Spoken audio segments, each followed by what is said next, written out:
Governador de São Paulo diz que não houve exageros na operação da polícia, que terminou com 8 mortes no litoral paulista. Sancionada a lei que prevê 1 milhão de vagas em tempo integral nas escolas.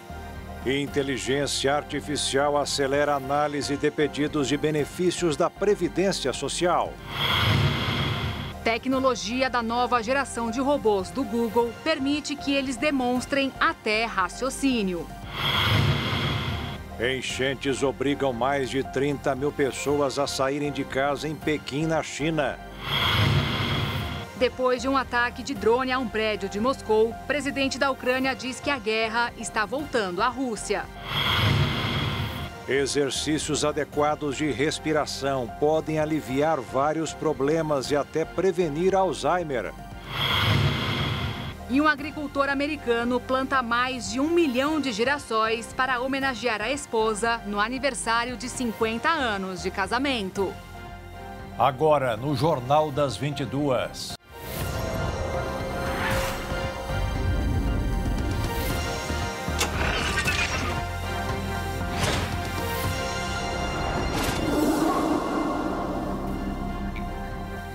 Olá, boa noite. Boa noite. O assassinato de um policial da Rota no Guarujá, litoral sul de São Paulo, se desdobrou para uma operação truculenta. A ouvidoria da Polícia do Estado afirmou que policiais mataram 10 pessoas. Já o governador do Estado, Tarcísio de Freitas, fala em 8. O Ministério dos Direitos Humanos e da Cidadania disse que irá acompanhar o caso com atenção.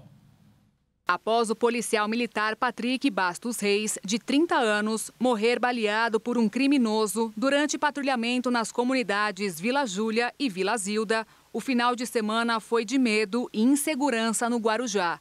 O motivo foi o número grande de policiais que faziam parte da Operação Escudo. O policiamento foi reforçado no local com aproximadamente 600 agentes. O suspeito de atirar, Erickson David da Silva, foi preso no domingo. Além dele, outros 3 envolvidos também já estão presos. Contudo, o que foi visto pode ter ultrapassado, de certa maneira, as obrigações da operação. Isso porque moradores do Guarujá relataram que policiais torturaram e mataram algumas pessoas. Já o número exato ainda é um mistério, porque até mesmo dentro da governança existem incongruências nos números. Em entrevista coletiva, o governador do estado, Tarcísio de Freitas, comentou sobre a ação. Claro, não houve hostilidade, não houve excesso, houve uma atuação profissional, né, e que resultou em prisões, e nós vamos continuar com as operações. Nós não vamos deixar passar impune a agressão a policial. Não é possível que o bandido, que o crime possa agredir um policial e sair impunemente. Então, nós vamos investigar, nós vamos prender, nós vamos apresentar à justiça, nós vamos levar ao banco dos réus. As falas do governador foram recebidas de maneira controvérsia para algumas famílias dos mortos. Em um dos casos, a família do vendedor ambulante Felipe Vieira Nunes, de 30 anos, disse que ele foi encontrado com 9 tiros, com queimaduras de cigarro e um corte no braço. Agora ficará ao encargo do Ministério Público decidir se houve excesso ou não. E as ações já se iniciaram. O órgão responsável pelo controle externo da atividade policial vai instaurar um procedimento para analisar a legalidade da Operação Escudo, já que tomou proporções maiores do que o imaginado. E até mesmo o governo federal vai participar das investigações. Em nota, o Ministério dos Direitos Humanos e da Cidadania informou que as denúncias são graves e merecem ser apuradas com rigor. Além disso, a Ouvidoria Nacional de Direitos Humanos e a Secretaria Nacional de Promoção e Defesa dos Direitos Humanos já foram acionadas a acompanhar as investigações e fiscalizar as providências adotadas pelas autoridades em relação a esse episódio. Mas, ao que parece, a caça aos criminosos não irá acabar tão cedo. O secretário de Segurança Pública de São Paulo, Guilherme Derrite, foi até Guarujá para acompanhar a operação e disse que a polícia vai para cima até pegar todos, sem exceção. A truculência policial parece ser um dos pilares do governo estadual. Dados divulgados pela Secretaria de Segurança Pública de São Paulo, do último dia 25 deste mês, mostraram que o número de mortes causadas por policiais civis e militares do Estado aumentou 9,4% no primeiro semestre deste ano, em comparação com o ano passado. Há o registro de 221 mortes contra 202 nos primeiros 6 meses do ano passado. O aumento também foi verificado na capital, com 104 ocorrências, ante 92 no mesmo período de 2022. O Movimento dos Trabalhadores Rurais Sem Terra voltou a invadir a área da Empresa Brasileira de Pesquisa Agropecuária, a Embrapa, em Petrolina, no sertão de Pernambuco, mas desocupou a área depois que o governo federal assumiu o compromisso de assentar as 1.500 famílias que faziam parte da invasão. O ministro do Desenvolvimento Agrário e Agricultura Familiar, Paulo Teixeira, disse que deve haver uma reunião entre o MST e o governo federal amanhã para conversar sobre as demandas que, segundo o movimento, ainda não foram atendidas. Representantes do Instituto Nacional de Colonização e Reforma Agrária, o INCRA, também devem participar. Em comunicado, o MST acusou o governo federal de não cumprir com os acordos prometidos em abril. A invasão ocorreu na véspera do evento Semiárido Show, programado para os dias 1º a 4 de agosto, na unidade da Embrapa de Petrolina. Em nota, a Embrapa confirmou que todos os ocupantes do MST já se retiraram do local e os trabalhos para a abertura oficial do evento na terça-feira seguem normalmente. O inquérito aberto para investigar os atos de 8 de janeiro isentou de culpa as tropas militares e apontou indícios de responsabilidade da Secretaria de Segurança e Coordenação Presidencial, que integra a pasta do GSI. De acordo com as apurações, seria possível ter evitado a invasão do palácio ou pelo menos ter minimizado os estragos se a equipe do governo do presidente Lula tivesse realizado um planejamento adequado. A investigação, portanto, culpa a Secretaria do GSI, sem mencionar um nome específico, pela falta de segurança na região do Planalto no dia 8 de janeiro. Segundo o relatório, caberia ao GSI o planejamento, o acionamento e o emprego de militares na região. O documento também afirma que era obrigação da Secretaria buscar informações para planejamento de ações preventivas em colaboração com a ABIN e órgãos da Secretaria de Segurança Pública do Distrito Federal. O que não foi feito, já que no dia 6 de janeiro, o GSI previu uma situação de normalidade no final de semana. Por outro lado, a ABIN afirmou que o ex-ministro do GSI recebeu 11 alertas em seu WhatsApp do dia 6 de janeiro até o dia do início dos ataques, o que demonstra uma falta de comunicação e divergência de informações. O inquérito policial militar também mostrou que o número de militares no dia 8 de janeiro era menor do que o do dia 31 de julho do ano passado, quando o então presidente Jair Bolsonaro convocou manifestantes contra o STF. Assim, o documento concluiu que, devido à falta de planejamento, as tropas presentes no dia 8 de janeiro não teriam condições de reagir em nenhum momento para evitar os danos causados e muito menos para evitar as invasões. Um grupo de deputados que apoiam o ex-presidente Jair Bolsonaro voltaram a pedir doações via Pix nas redes sociais. Recentemente, o Conselho de Controle de Atividades Financeiras divulgou que Bolsonaro recebeu 17 milhões e 200 mil reais em transações entre janeiro e julho deste ano. A chave Pix do ex-presidente foi divulgada por seus aliados políticos com o objetivo de arrecadar dinheiro para ajudar Bolsonaro a pagar multas de condenações em processos judiciais. O presidente Lula sancionou hoje o programa Escola de Tempo Integral. O programa Escola de Tempo Integral, sancionado nesta segunda-feira, prevê 4 bilhões de reais de investimentos para que estados e municípios ampliem a oferta de escolas em tempo integral em todo o país. A meta do governo é alcançar 1 milhão de novas matrículas ainda este ano e chegar a 3 milhões e 200 mil até 2026. Oferecer ensino em tempo integral não é só deixar alunos e alunas na escola o dia inteiro.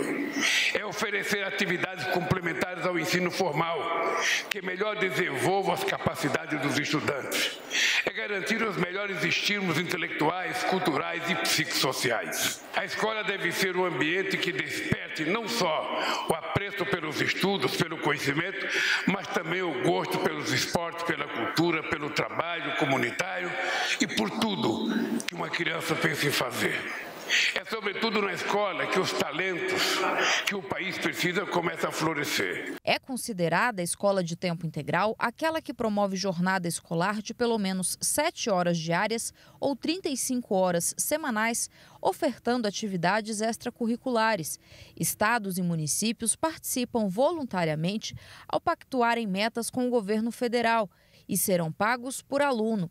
Apenas as matrículas realizadas a partir do começo deste ano serão contabilizadas como participação do programa. O programa da Escola de Tempo Integral tem como objetivo atender a meta do Plano Nacional de Educação, que prevê que ao menos 25% dos alunos do ensino básico devem estudar em escolas de ensino integral. Atualmente, apenas 15% dos estudantes têm acesso a esse tipo de educação. Durante a solenidade de sanção do programa, nesta segunda-feira, o presidente Lula afirmou que o investimento em educação não pode ser considerado gasto e esse tipo de pensamento provocou atraso na implantação da escola de qualidade e no desenvolvimento do país. A gente nunca se perguntou o quanto custou a gente não fazer. Nunca. Nós nunca paramos para perguntar quanto custou não alfabetizar esse país no começo do século passado. E a escola de tempo integral, ela chega atrasada. Porque, quem sabe, a gente pudesse ter feito há 20 anos atrás, há 15 anos atrás, há 30 anos atrás, mas não foi feito. Certamente porque alguém dizia que custava muito. E assim a gente vai levando a vida e quem vai ficando sempre para escanteio é o povo mais humilde. E a seguir, inteligência artificial acelera a análise de pedidos de benefícios da Previdência Social. E ainda, a tecnologia da nova geração de robôs do Google permite que eles demonstrem até raciocínio.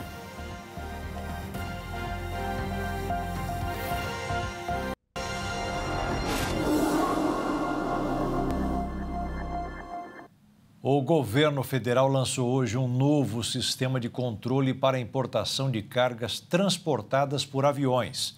O objetivo é agilizar e tornar esse tipo de transporte mais barato para o país. Segundo o governo federal, o novo sistema de controle de carga e trânsito na importação traz uma série de inovações nos procedimentos aduaneiros para minimizar a burocracia, garantindo segurança e controle de cargas. Com as novas tecnologias, haverá redução de até 90% na intervenção humana no fluxo de cargas. Isso pode agilizar o prazo de liberação de cargas em até 80%. O tempo médio de despacho cairá de 5 para apenas um dia. O novo sistema, elaborado pelo Ministério da Fazenda e Ministério do Desenvolvimento, Indústria e Comércio, será implementado depois de amanhã nos aeroportos de todo o país.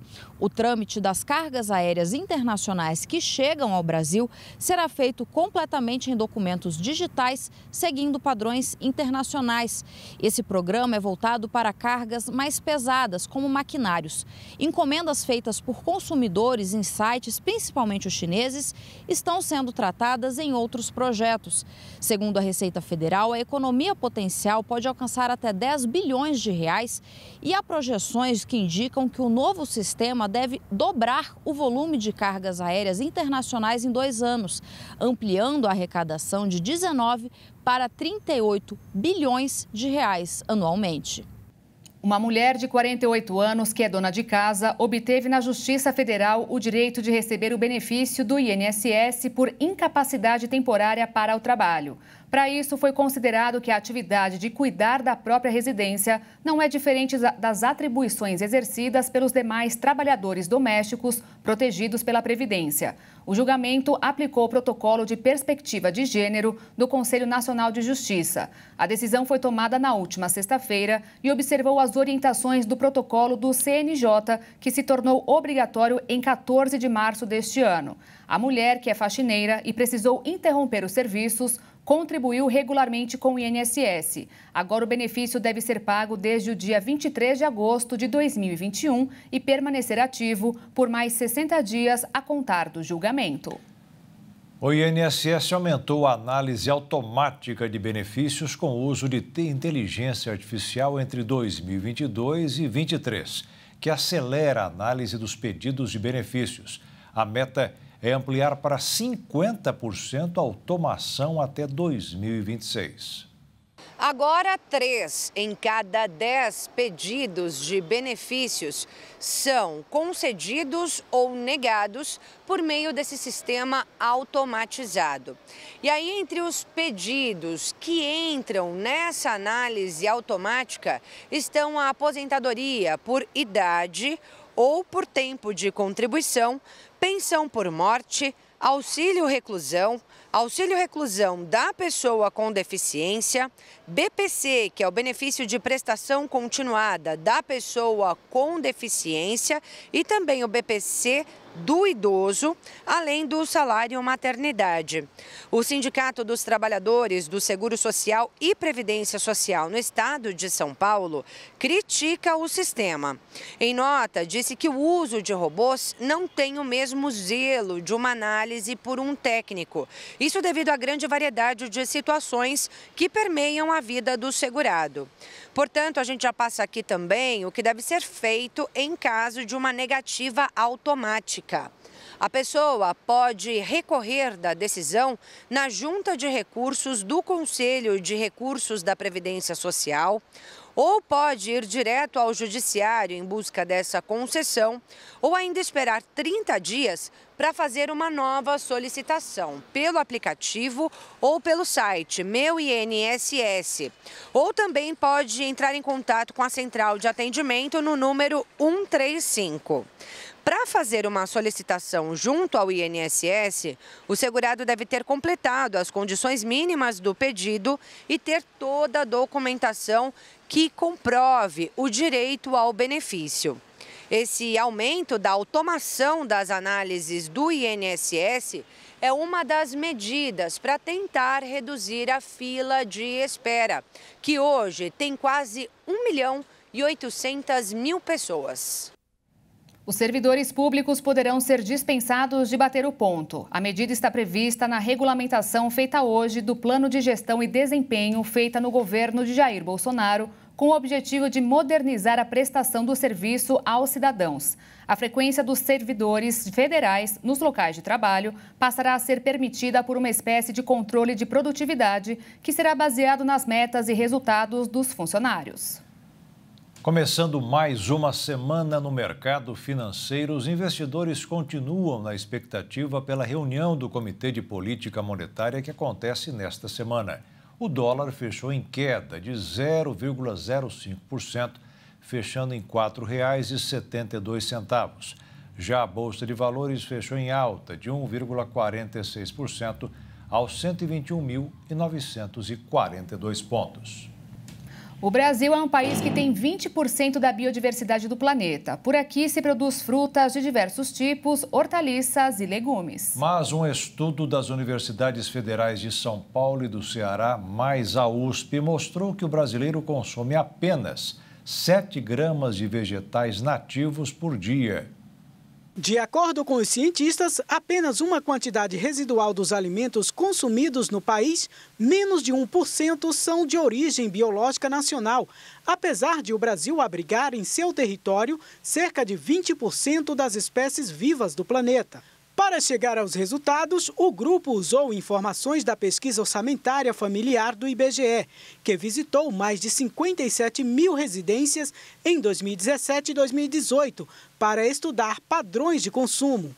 Das 92 frutas e legumes nativos listadas na portaria dos Ministérios da Agricultura e Meio Ambiente, só 30 frutas e 8 legumes apareceram na amostragem de consumo, incluindo vários produtos oficialmente brasileiros, mas que não são exclusivos da natureza do país, como goiaba, cacau, caju, maracujá e mandioca. Todos os produtos listados tinham baixa disponibilidade, com exceção da erva mate, com alta taxa de consumo no sul. Produtos nacionais como castanha da Amazônia, amora, jenipapo, mangaba, pitanga e umbu aparecem na amostragem, mas em baixa frequência comparados com frutos não nativos. A pesquisa não levou em conta produtos de origem animal. Os pesquisadores avaliaram também a disponibilidade de alimentos nativos por bioma do país. A Caatinga foi a área que registrou o maior consumo de frutas nativas por pessoa por dia, com 4,2 gramas, e a Amazônia exibiu o maior consumo de legumes nativos pela mesma métrica, com 1,5 grama. Os números ainda são muito baixos para o potencial dos dois biomas.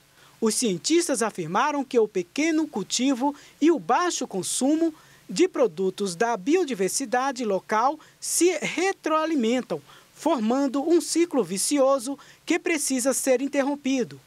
O dado é preocupante porque estudos indicam que a diversidade alimentar também contribui para a saúde e para o meio ambiente.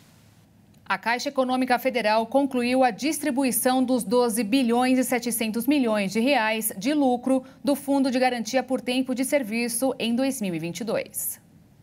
A Caixa Econômica antecipou o pagamento que estava previsto para acontecer até 31 de agosto. 217 milhões e 700 mil contas receberam o crédito. Ao todo, 132 milhões de trabalhadores foram beneficiados. Quanto maior o saldo do FGTS, maior será o valor recebido. Quem tiver mais de uma conta receberá crédito em todas elas, respeitando a proporcionalidade do saldo. O valor foi calculado de acordo com o que estava na conta em 31 de dezembro de 2022. A distribuição de lucros foi possível por conta do retorno das aplicações e investimentos do fundo em habitação, saneamento, infraestrutura e saúde. Com a distribuição dos resultados, a rentabilidade do FGTS em 2022 alcançou 7,09%, ficando acima da inflação registrada no mesmo período, que foi de 5,79%. A situação é bem diferente da do último ano. O FGTS tinha rendido 5,83%, contra a inflação oficial de 10,06% em 2021. A consulta aos valores creditados na conta do FGTS já está liberada. Para isso, basta acessar o aplicativo FGTS e emitir um extrato.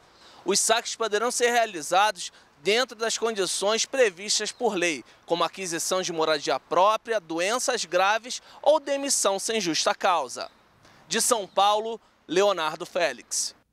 O Google deu um grande passo tecnológico, utilizar a inteligência artificial em robôs físicos, conectando modelos de linguagem de última geração, deixando-os mais inteligentes. A tecnologia é similar à dos chatbots, como o ChatGPT e o Bard.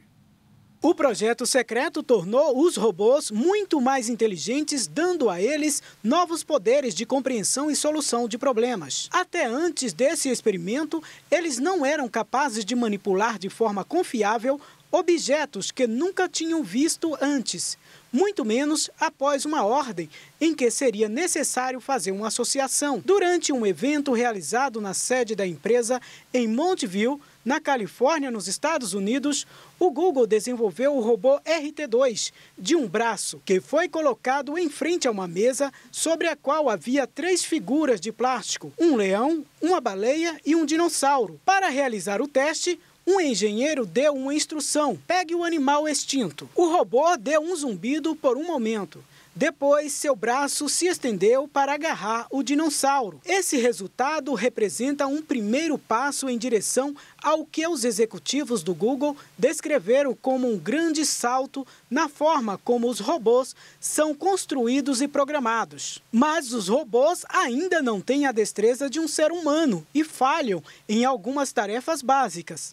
Mas o uso de modelos de linguagem de inteligência artificial pelo Google para dar aos robôs novas habilidades e raciocínio e improvisação representa um avanço promissor. Com o surgimento do RT2, a fusão bem-sucedida dos modelos de linguagem com a robótica, a perspectiva de robôs mais inteligentes e versáteis se torna realidade. Embora ainda não haja planos imediatos de venda ou lançamento no mercado, os pesquisadores acreditam que, no futuro, essas máquinas serão extremamente úteis em cenários onde tarefas físicas são predominantes, como em armazéns, na medicina ou até mesmo em ambientes domésticos.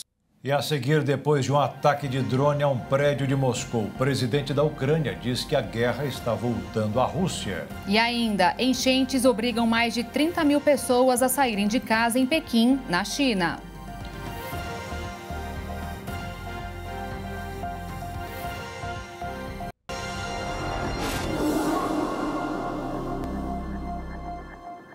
O ministro da Fazenda, Fernando Haddad, devolveu uma onça de ouro que ele recebeu de presente na Arábia Saudita. Haddad recebeu esta peça hoje de manhã do ministro de Investimento Khalid Al-Falih, durante uma visita da comitiva saudita ao Brasil, com mais de 70 representantes das principais empresas públicas e privadas do país.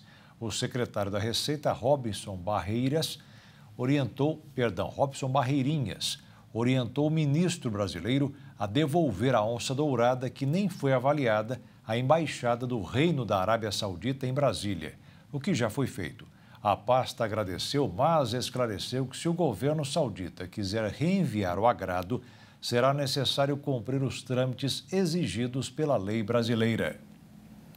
Vereadores de 12 cidades do interior de São Paulo reajustaram os próprios salários e dos prefeitos em percentuais que variam de 40% a 179%. Em São José do Rio Preto, foi aprovado o aumento mais generoso, que vai custar R$10 milhões aos cofres públicos. Em alguns locais também foi aprovado o pagamento do 13º, mas a conta vai ficar para os próximos prefeitos, porque, segundo as regras da administração pública, um reajuste salarial vale apenas depois do término dos mandatos de quem aprovou. Diversas pessoas morreram e mais de 31 mil tiveram que deixar suas casas em Pequim, capital da China, devido ao tufão Doksuri. Nas últimas horas, as autoridades locais acionaram um alerta máximo diante do risco de inundações. A China vive dias de caos e destruição. Em Pequim, uma das cidades mais afetadas pelas chuvas, mais de 27 mil pessoas que vivem em áreas de risco foram resgatadas e outros 2 corpos foram encontrados pelas equipes de emergência. As escolas foram fechadas temporariamente. Entre as 8 horas da noite de sábado e as 8 horas da noite de domingo, mais de 39 milímetros de chuva caiu sobre Pequim. Já na cidade de Qingdai, a cerca de 400 quilômetros da capital chinesa, o nível de precipitação atingiu os 538 milímetros. Nesta segunda-feira, algumas imagens divulgadas por uma TV estatal chinesa mostraram um homem sendo resgatado pelos bombeiros após seu automóvel ficar de cabeça para baixo. As imagens mostram um carro girando com um homem dentro e chegando a ficar de cabeça para baixo em um rio inundado na região de Hebei, nos arredores de Pequim. Após o capô do automóvel voltar à superfície, o motorista conseguiu sair pela janela e gritou por socorro. O tufão Doksuri é o fenômeno mais forte a atingir a China este ano e também o segundo mais forte a atingir a província de Fujian, desde que há registros. Nos últimos dias, o mesmo tufão passou por Taiwan e deixou pelo menos uma pessoa morta e milhares de pessoas desalojadas. O presidente ucraniano Volodymyr Zelensky declarou que gradativamente a guerra está voltando para a Rússia. As falas de Zelensky vieram após um ataque a um prédio em Moscou, capital russa.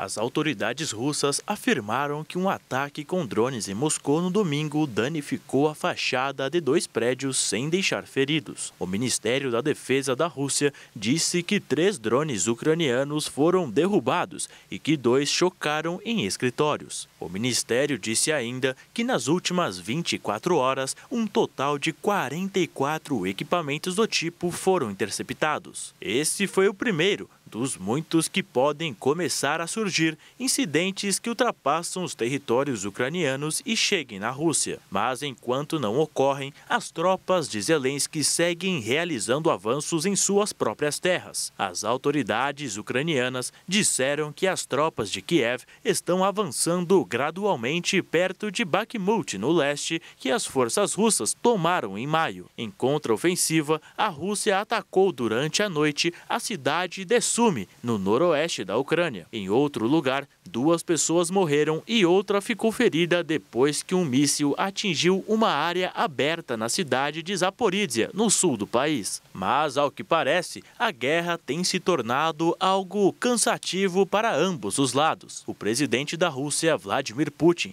disse que não rejeita a ideia de negociações de paz em relação à Ucrânia. Em fala após encontro com líderes africanos em São Petersburgo, na Rússia, Putin disse que as iniciativas africanas e chinesas podem servir como base para encontrar a paz. O desenrolar do conflito e até mesmo o fim da guerra dependem diretamente desse suposto acordo de paz, já que as seguidas agressões infundadas e o apoio externo à Ucrânia cada vez maior fará com que o conflito apenas se estenda, correndo o risco de se tornar uma bola de neve cada vez maior. O Brasil vai participar de conversas sobre um plano de paz para a Ucrânia que irá ocorrer na Arábia Saudita no fim desta semana. A reunião deve ocorrer nos próximos dias 5 e 6 de agosto, na cidade costeira de Jeddah. A lista de 30 convidados inclui Estados Unidos, China, Índia, países europeus e outras dezenas de nações. O Brasil pretende comparecer nas negociações, mas ainda não há detalhes de quem deve compor a delegação que vai viajar. O presidente Lula vai participar dos dias 8 e 9 de agosto na cúpula da Amazônia. O diagnóstico incorreto de doenças ou outras condições médicas matam centenas de milhares de pessoas ou causam incapacidades permanentes, como danos cerebrais, cegueira, perda de membros ou órgãos ou câncer metastático a cada ano nos Estados Unidos, de acordo com um relatório publicado nesta semana. Cerca de 371 mil pessoas morreram e outras 424 mil sofrem de deficiências permanentes. Para fazer a estimativa, os pesquisadores usaram dezenas de estudos anteriores para avaliar com que frequência certas condições passavam despercebidas e com que frequência isso leva a sérios danos. Esse risco foi, então, dimensionado pela taxa de incidência de novos casos na população total dos Estados Unidos. Quase 40% desses resultados graves, incluindo morte e incapacidade permanente, estão ligados a erros no diagnóstico de um grupo de 5 condições: acidente vascular cerebral, sepse, pneumonia, tromboembolismo venoso, um coágulo de sangue em uma veia e câncer de pulmão. Segundo um dos pesquisadores, embora essas 5 condições não sejam as mais mal diagnosticadas, elas têm um maior impacto e os resultados do estudo podem ajudar a priorizar áreas de investimento e intervenções. O abscesso espinhal, uma infecção do sistema nervoso central, é diagnosticado erroneamente em mais de 60% das vezes, de acordo com o relatório. Mas com 14 mil novos casos a cada ano no total, isso leva a cerca de 5 mil danos graves, uma parcela relativamente pequena da carga geral de erros de diagnóstico. Mas o derrame, que o relatório descobriu ser a principal causa de danos graves, é uma condição relativamente comum, com alto risco de resultados graves e diagnosticado incorretamente, com mais frequência do que a média. Cerca de 950 mil pessoas sofrem um derrame a cada ano nos Estados Unidos e ele não ocorre em cerca de 18% dos casos, de acordo com o relatório, levando a cerca de 94 mil danos graves a cada ano. Os erros de diagnóstico são normalmente o resultado da atribuição de sintomas inespecíficos a algo mais comum e talvez menos grave do que a condição que realmente está causando isso, dizem os especialistas. Um grupo de imigrantes venezuelanos que vivem em Dourados, no estado de Mato Grosso do Sul, mantém viva a cultura do país dele através da dança e da música tradicional para amenizar a saudade. Ritmo marcado na ponta dos pés e no balanço do vestido.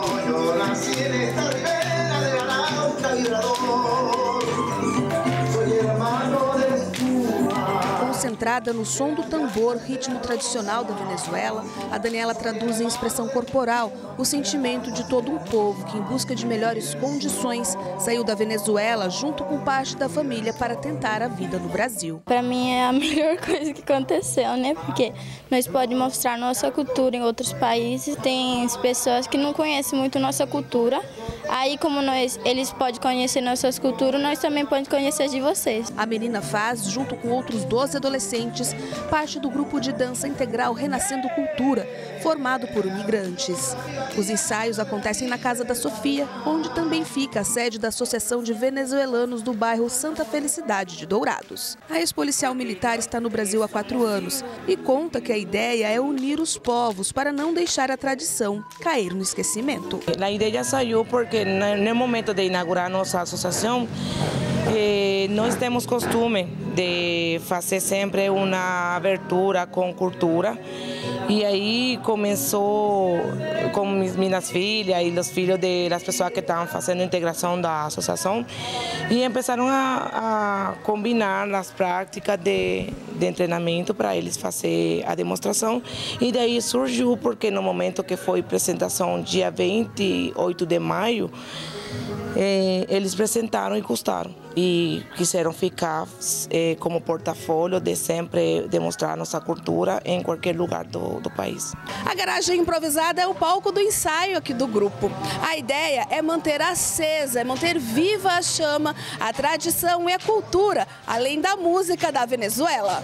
A responsabilidade de ensaiar o grupo fica ao encargo desta auxiliar de cozinha, que nos momentos de folga auxilia os jovens na coreografia. Tenho muitos recuerdos da Venezuela para ficar a ensinar, ter sobretudo muita paciência por ensinar a eles como fica bom, como é perfeitamente aqui, que não esquece lo de Venezuela. A tradição é mostrada também através da música. Desde os 13 anos morando fora da Venezuela, Alexandra tem hoje 17. Transformou o dom que tem de cantar em acalento. A música tradicional serve para lembrar do país, onde viveu toda a infância. A música venezuelana fala mais de lá, fala dos paisagens, das coisas que a gente está acostumado a ver lá. Em Dourados, maior cidade do interior de Mato Grosso do Sul, está a 4ª maior população de imigrantes venezuelanos do Brasil.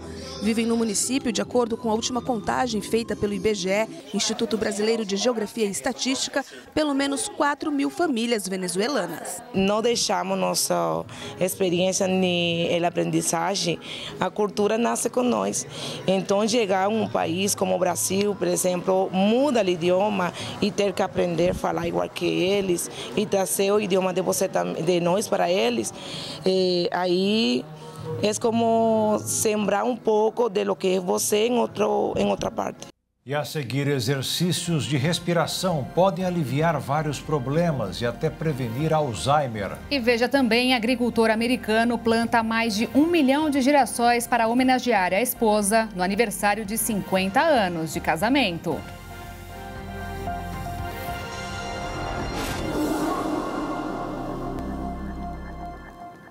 Após ser agredido com um soco no rosto pelo ex-preparador físico do Flamengo, Pablo Fernandes, o atacante Pedro não apareceu para treinar nesta segunda-feira e seu futuro segue incerto no clube. O episódio criou uma crise interna no rubro-negro em uma semana decisiva para o time na Copa Libertadores da América. Os empresários do Camisa 9 alegaram que o jogador não compareceu ao treinamento por estar com fortes dores no rosto, reflexos da agressão. No sábado, Pedro e o preparador físico Pablo Fernandes se desentenderam no vestiário da Arena Independência, em Minas Gerais, após o atacante não cumprir as ordens e se aquecer para entrar no campo durante a partida. Os dois discutiram e Pablo Fernandes agrediu o Camisa 9 com um soco no rosto. Na madrugada de domingo, o atacante foi à delegacia prestar depoimento ao lado de jogadores que presenciaram o episódio, onde também realizou o exame de corpo de delito e foi constatada lesões no seu rosto e na boca. Diante dos fatos, o Flamengo anunciou a demissão do preparador físico Pablo Fernandes e já anunciou uma punição financeira para o atacante por se negar a fazer o aquecimento durante a partida contra o Atlético Mineiro. Em uma publicação no Instagram, Pedro disse que foi agredido covardemente e inexplicavelmente, e que a covardia física se sobrepôs diante da covardia psicológica que tem sido sofrido nas últimas semanas. Mesmo com a demissão do preparador físico, a relação entre Flamengo e Pedro segue incerta, pois o filho de Pablo ainda integra a comissão técnica de Jorge Sampaoli. O argentino, por sua vez, segue como treinador do rubro-negro. Antes mesmo da agressão, a relação de Pedro com a comissão técnica de Jorge Sampaoli era péssima. De acordo com o jogador, o treinador tirou ele sem motivo algum do time e não deu oportunidades para ele desempenhar seu futebol. Pedro também comentou que teve uma conversa com Sampaoli, onde expôs sua insatisfação. Durante a conversa, o argentino teria dito para o Camisa 9 que ele é muito religioso e deveria brigar mais. Em sua defesa, o treinador respondeu que jamais fez qualquer comentário sobre as escolhas religiosas de nenhum jogador. A situação de Pedro no Flamengo segue indefinida, mas caso queira deixar o clube carioca, o atacante tem um respaldo na Lei Geral do Esporte para pedir rescisão de contrato sem a necessidade do pagamento de multa e ainda pode receber uma indenização.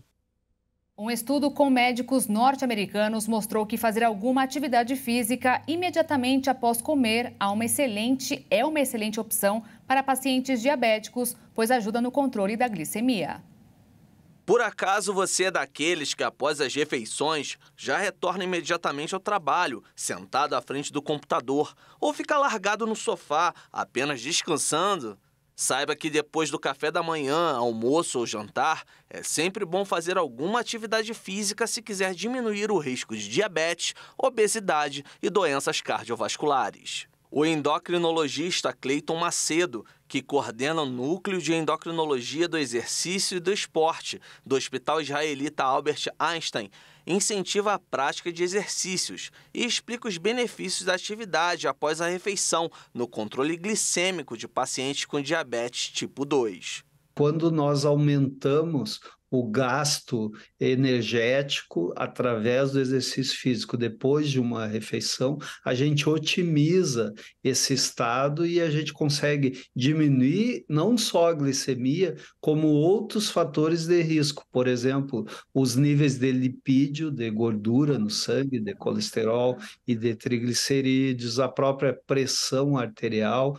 O especialista também ressalta que o tempo sedentário é outro fator que amplia o risco de diversas doenças. Ou seja, realizar uma caminhada após se alimentar, mesmo que seja leve por cerca de 15 a 30 minutos, já é suficiente para ser mais saudável. Uma situação que também é considerada um fator de risco independente, de risco tanto cardiovascular quanto metabólico, que é o tempo sentado, o tempo sedentário, principalmente o tempo de tela, no computador, no celular. E esse tempo, com essa rotina de se praticar exercício físico depois da alimentação, ele é quebrado em parte. Mas como a atividade física efetivamente reduz os níveis de glicose no sangue? O exercício físico, ele melhora o transporte da glicose no músculo, além de aumentar o consumo. Existem receptores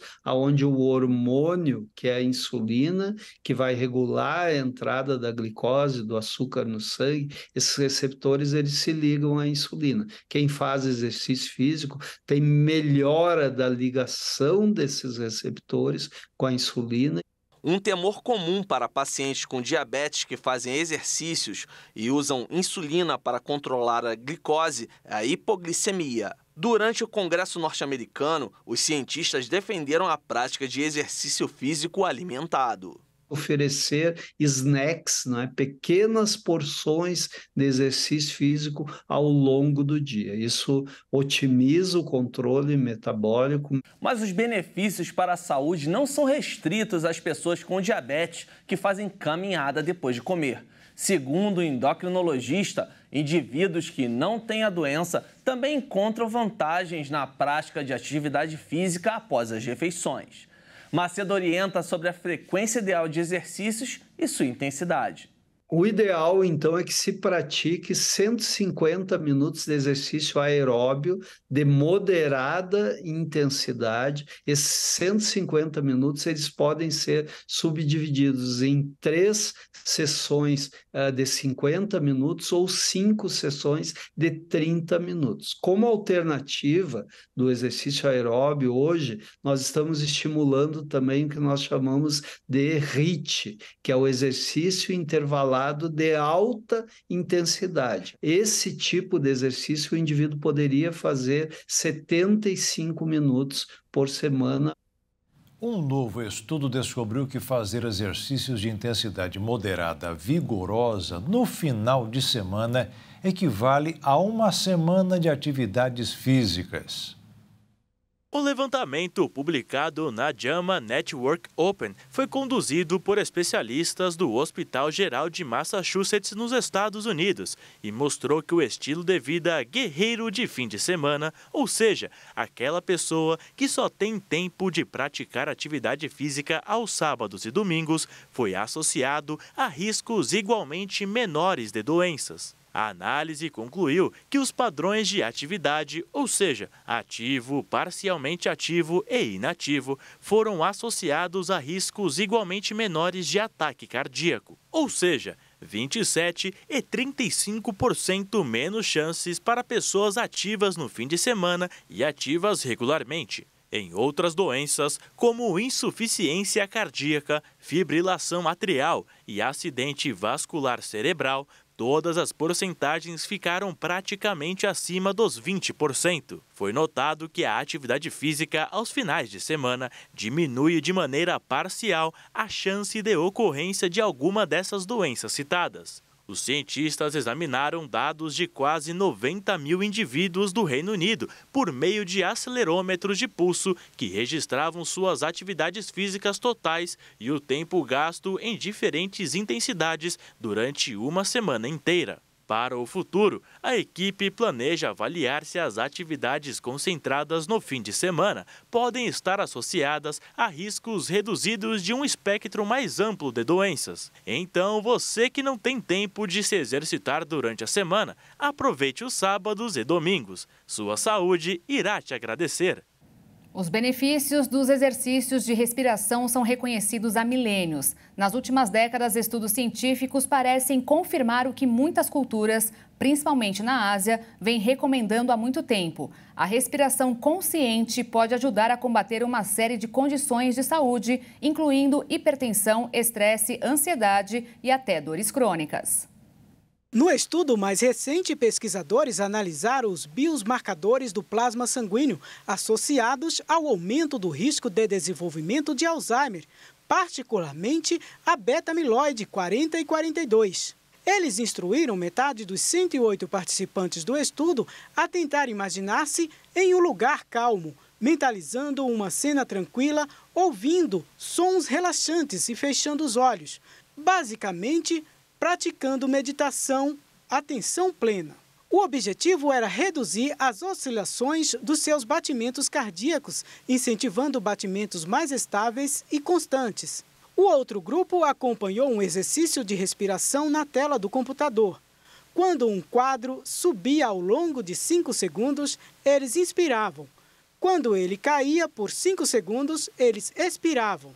Estudos indicam que este tipo de respiração lenta e profunda aumenta as oscilações dos batimentos cardíacos, fazendo com que os intervalos entre os batimentos sejam mais variáveis, ou seja, causando maior variabilidade da frequência cardíaca. Os 2 grupos praticaram a técnica solicitada 2 vezes por dia, por 20 a 40 minutos cada vez, durante 5 semanas. Quando os pesquisadores analisaram as amostras de sangue dos participantes após 4 semanas de prática, os resultados foram uma surpresa, segundo Mara Mater, professora de Gerontologia, Psicologia e Engenharia Biomédica da Universidade do Sul da Califórnia, nos Estados Unidos, uma das autoras do estudo. Os exercícios respiratórios destinados a aumentar a variabilidade da frequência cardíaca reduziram os níveis de beta-amiloide, enquanto o de mindfulness, que reduziram a variabilidade da frequência cardíaca, aumentaram os níveis da proteína. Embora nenhum fator isolado tenha sido identificado como causador do Alzheimer, sabe-se que aglomerado de proteína beta-amiloide, conhecidos como placas, são uma das principais características da doença. Certos tipos desta proteína podem ser particularmente tóxicas quando se acumulam no interior das células cerebrais, gerando danos que afetam suas funções normais e levando à sua morte. Os pesquisadores não têm certeza de qual seria a razão exata por trás desses resultados, mas uma hipótese é que a respiração lenta e constante pode simular alguns dos benefícios do sono profundo, que, segundo pesquisas, podem eliminar resíduos neurotóxicos do cérebro e do sistema nervoso com mais rapidez. E o acúmulo desses resíduos aparentemente influencia o desenvolvimento do Alzheimer. O principal fator parece ser como cada exercício afetou a variabilidade da frequência cardíaca, que reflete o nível de flutuação existente entre os batimentos. Pesquisas indicam que a variabilidade da frequência cardíaca é uma boa medida do funcionamento do sistema nervoso e, portanto, é um bom indicador da saúde em geral e de diversas condições específicas, que variam desde a depressão e o estresse crônico até infecções virais e sepsis. Um agricultor da cidade de Pratt, no estado norte-americano do Kansas, escolheu uma forma bem inusitada para demonstrar seu amor pela esposa com a proximidade dos 50 anos de casamento. Em segredo, Lee Wilson e seu filho plantaram 1.200.000 girassóis na propriedade da família, que tem mais de 320 mil metros quadrados. A amada Renee Wilson disse à agência Reuters que não poderia haver um presente de aniversário mais perfeito do que um campo de girassóis. E o resultado desse presente pode ser visto à distância, o que acabou atraindo turistas de todo o estado do Kansas. Apesar do sucesso, o tempo para apreciar tantos girassóis é curto, já que as flores só ficam bonitas assim de 10 a 14 dias. E o Jornal das 22 termina aqui. Obrigada pela sua companhia neste último dia de julho. Um ótimo fim de noite, início de semana para você e até amanhã. Uma boa noite, fique na paz. Tchau.